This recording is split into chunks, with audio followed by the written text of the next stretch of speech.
Hey, everybody. Good morning. Thank you so much for joining us on this episode of Down to Earth with Harriet Kamek right now.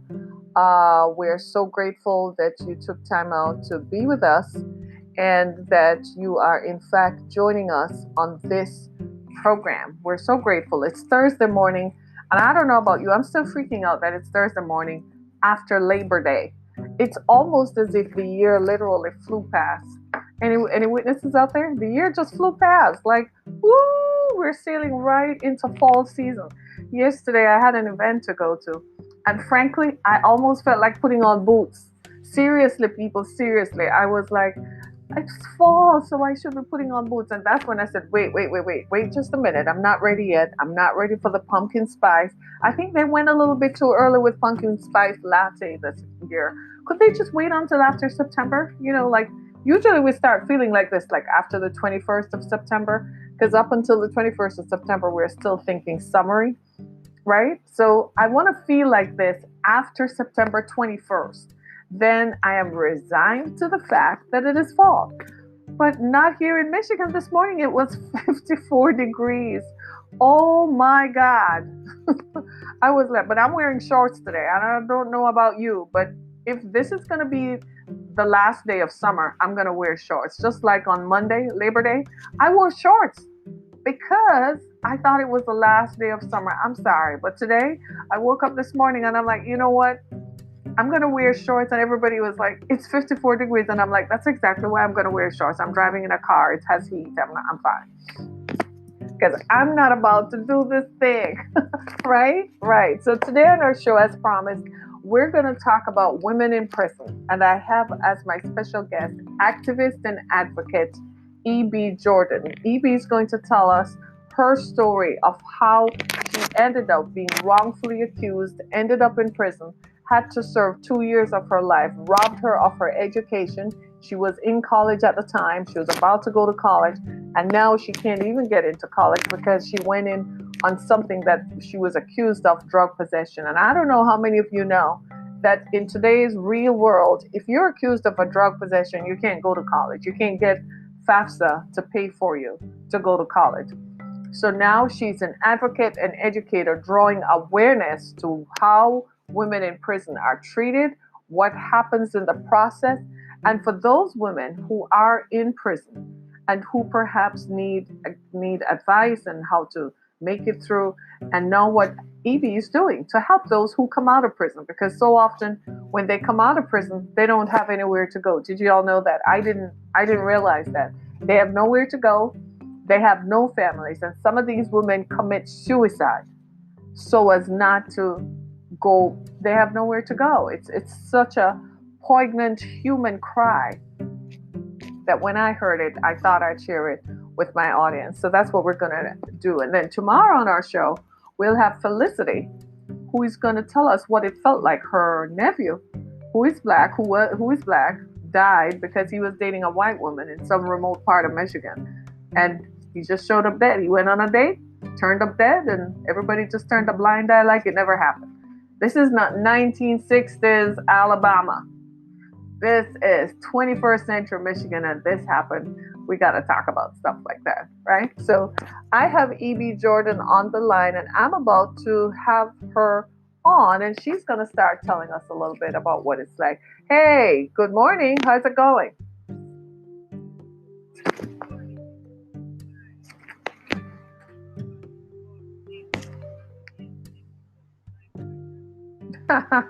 Right. Have you pulled out your boots and, jackets yet? Looking at them like, oh,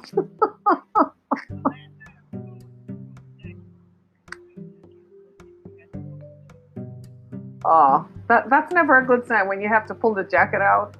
That's never a good sign. But like for me, like I said this morning, I put shorts on because I just simply refuse to accept that it is September. I don't know, where did summer go? Like, I want to call summer back. Anybody want to call summer back?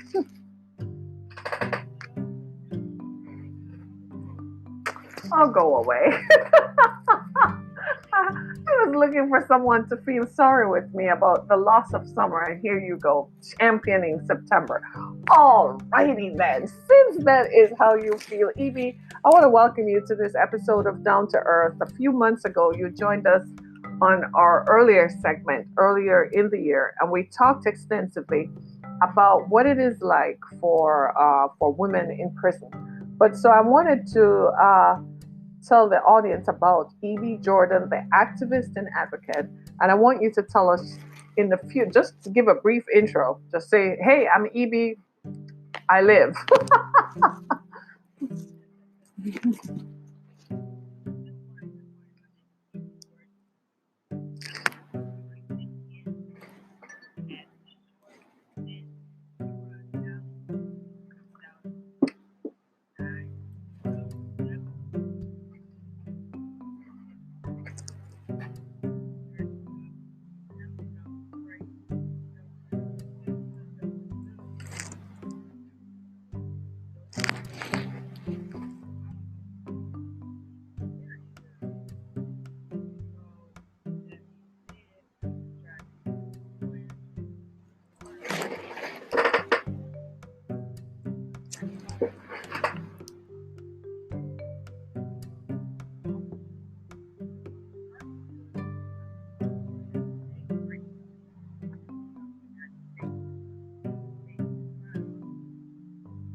Unbelievable.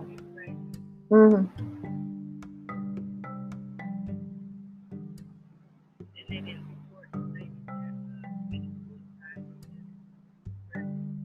Really?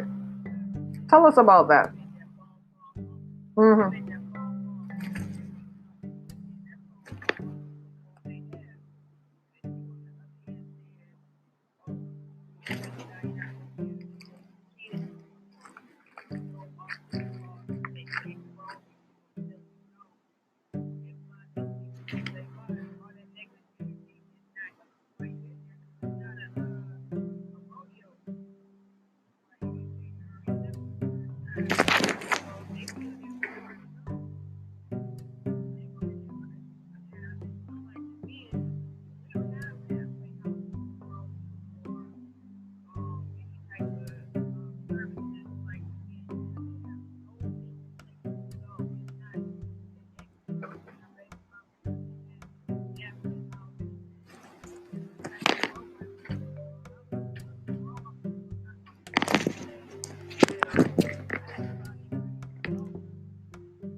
So, mhm. So there are a couple of things that you've brought to light that I want to expand on just a little bit. One of which is that Huron Valley is a women's correctional facility. Is it a state facility? That's prison. Prison meaning that's where felonies go to, right?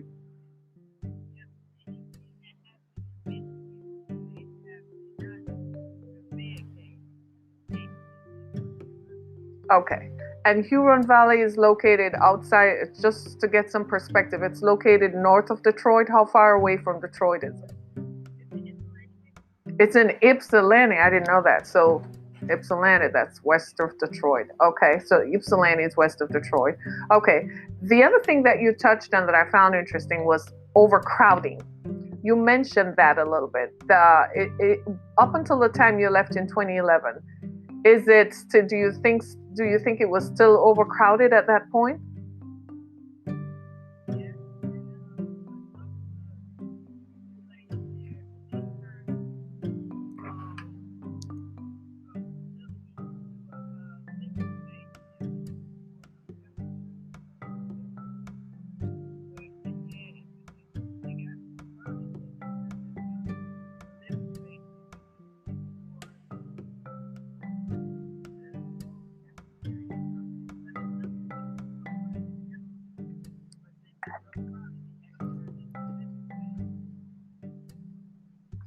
Yeah.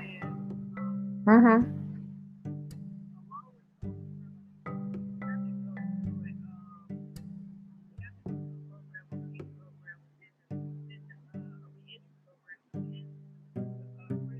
Mm-hmm.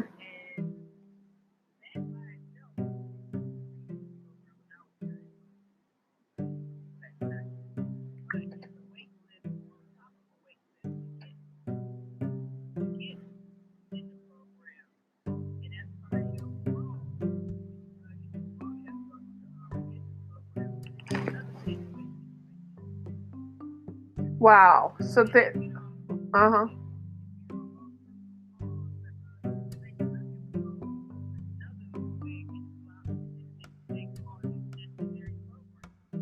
Right. So tell me again, what are some of the, when you talk about overcrowding, it sounds to me like an inordinate amount of women are going into prison. So what are some of the accusations or charges that are landing women in prison? The most common ones. Drugs, okay. Drugs. Mm-hmm. Domestic abuse. Ah.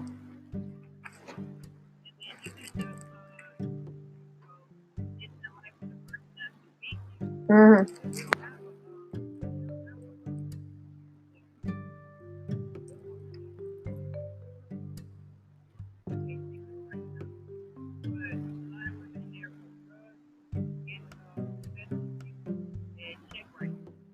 Check writing. So domestic abuse, where they defended themselves to their abuser and ended up taking his life, and that's what landed them in jail. Okay, okay. And those are the common ones. Drug possession, check and credit card fraud. Uh huh. But drugs and possession. The other thing that got to me that you spoke about is that there are very few halfway houses for women in prison. Is that something that is a concern right now? Is that why you formed your organization?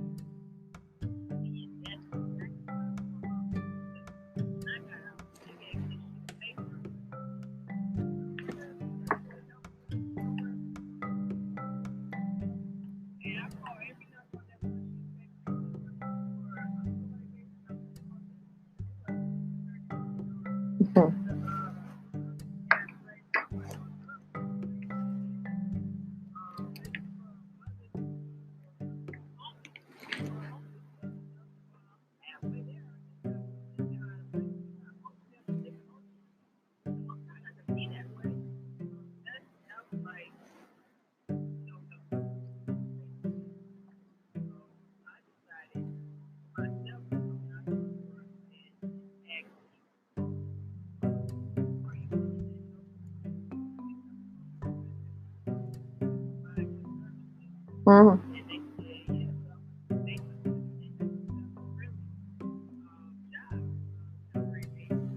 Mm-hmm.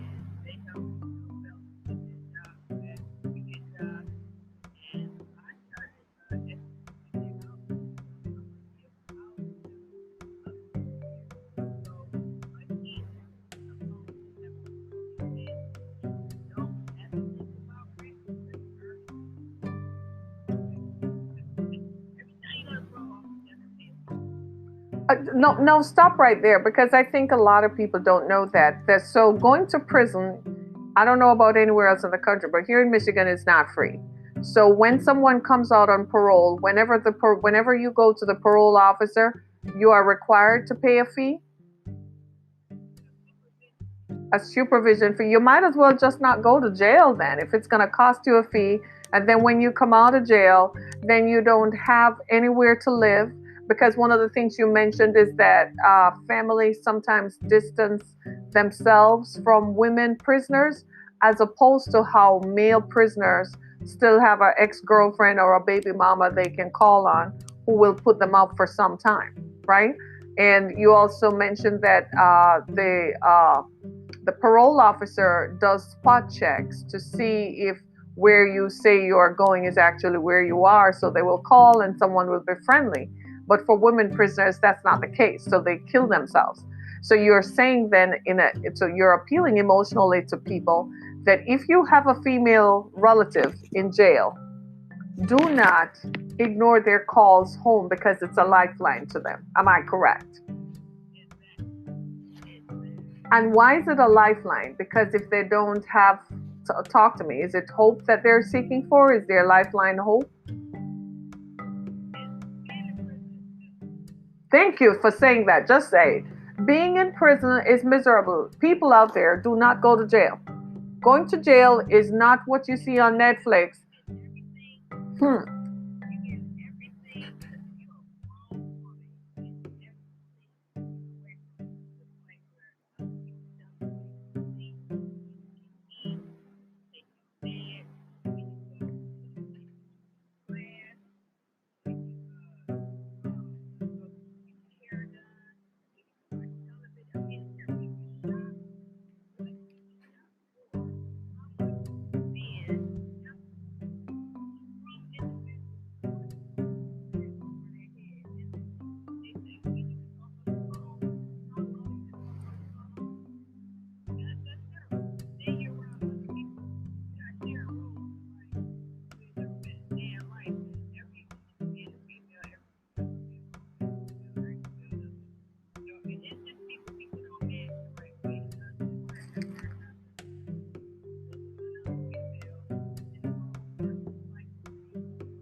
Stop right there. Did you all hear that? It's hard to keep your hygiene up to par. Why is that?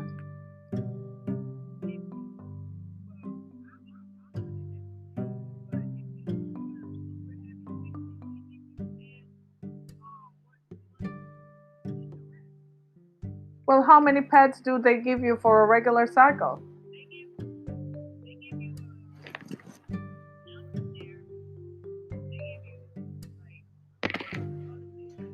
3 rolls for a month?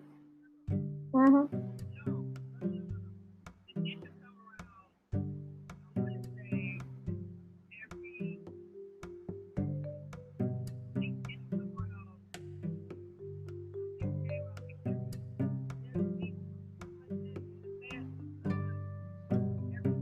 Mm-hmm. And how many pads do they give you? I just want to know how many pads do they give you? Well, no, no, no, no. Here, when you go on the shelf, you can buy a pack of pads that are 24, 36, 48. So, how many comes in the prison pack?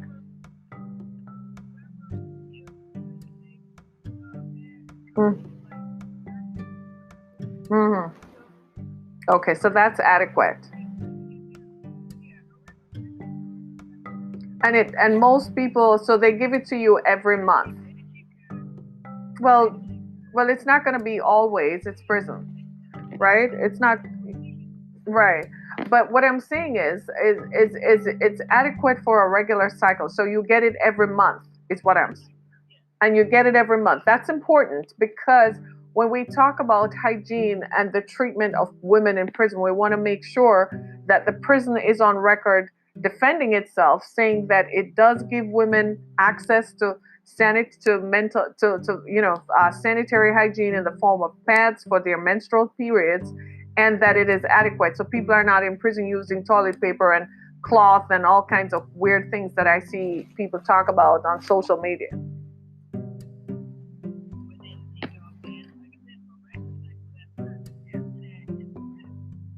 Well, you don't need it but once a month. So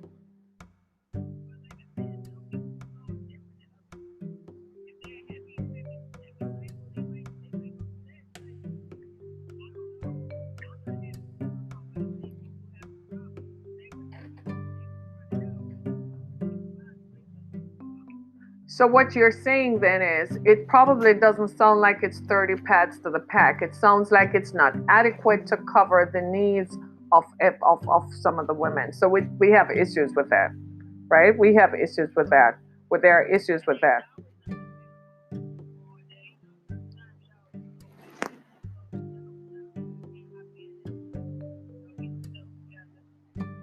Right? Well, it's prison. Again, it's regulated. So, how often do you shower? It's prison, so it's regulated. Well, they do give you access to showers at least once a day, right?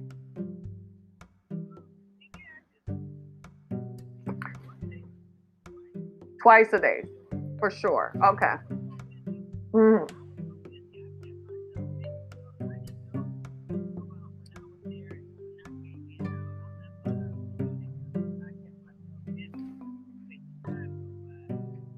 Right. So what don't sugarcoat this because going to prison is not orange is the new black.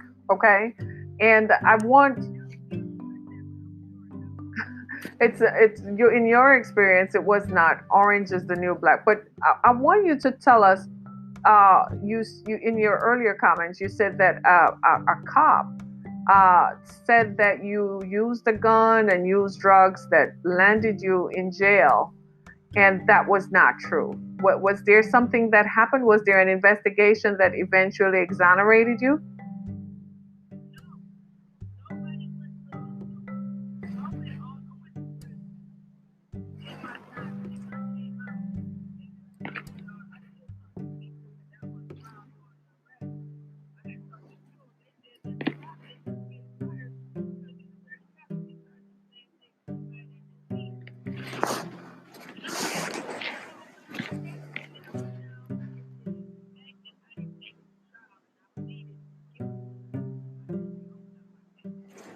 Is that right? And why did you plead guilty if it weren't true? Was that a deal they offered you? Why did you plead guilty?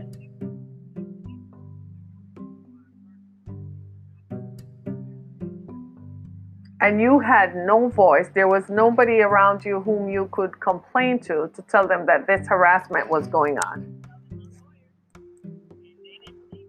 Were these court appointed lawyers? Were these court appointed lawyers? Okay. So these were court appointed lawyers whom you were telling that the police officer moved into your apartment building and threatened you. Well, here's the thing. Here's the thing. You may not be able to bring a case against him, a civil case, but you know what you can do? You have the power of public opinion.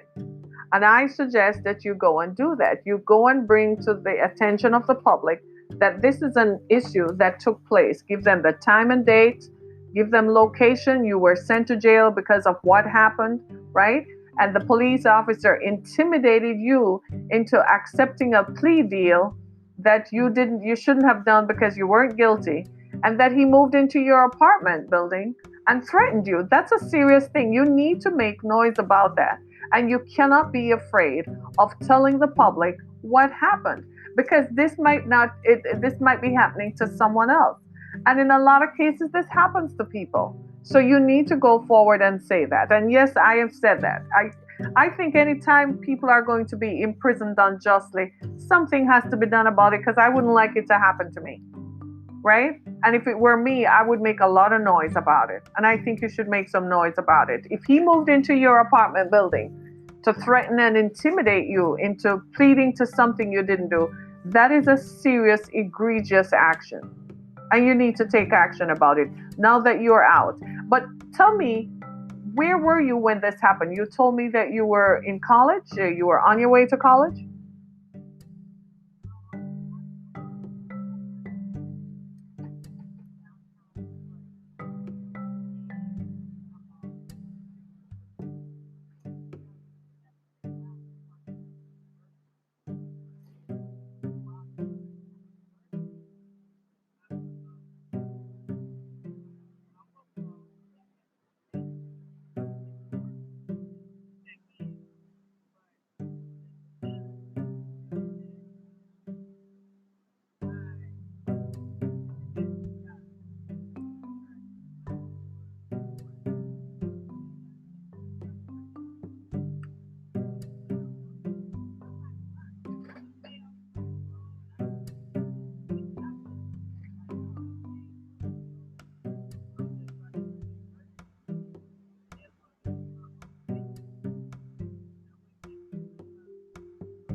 Right.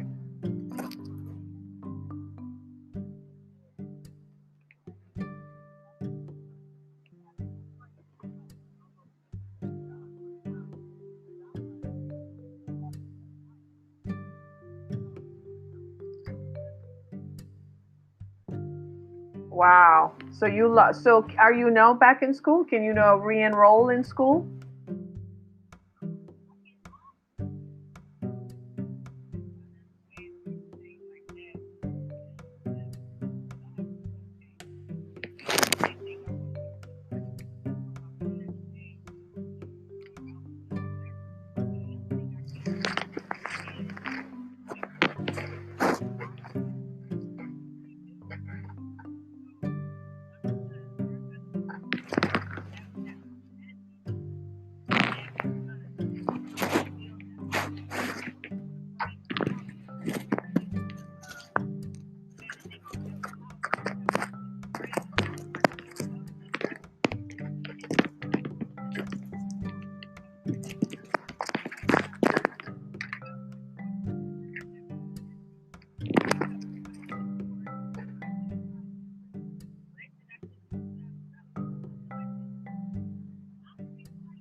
Well, let me go back to that Habitat for Humanity and update my audience a little bit. So, 3 years ago, in the fall of 2016, I happened to be at a dinner in a banquet in Lansing, and a representative from the Michigan Department of Corrections was there, and a man was in the audience who had the same problem that you have. While he was in prison, he worked for Habitat for Humanity at what, 24 cents a day or something like that, right?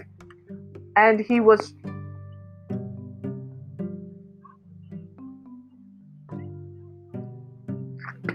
okay, so we'll talk about that. So hold on. So, dear God, help me. So, this man says that while he was in prison, he worked for Habitat for Humanity. And when he got out of jail, Habitat for Humanity said he couldn't work because he had a felon. Now, the person from the Michigan Department of Corrections had listed Habitat for Humanity as one of the organizations where people who have come out of jail can go to get work.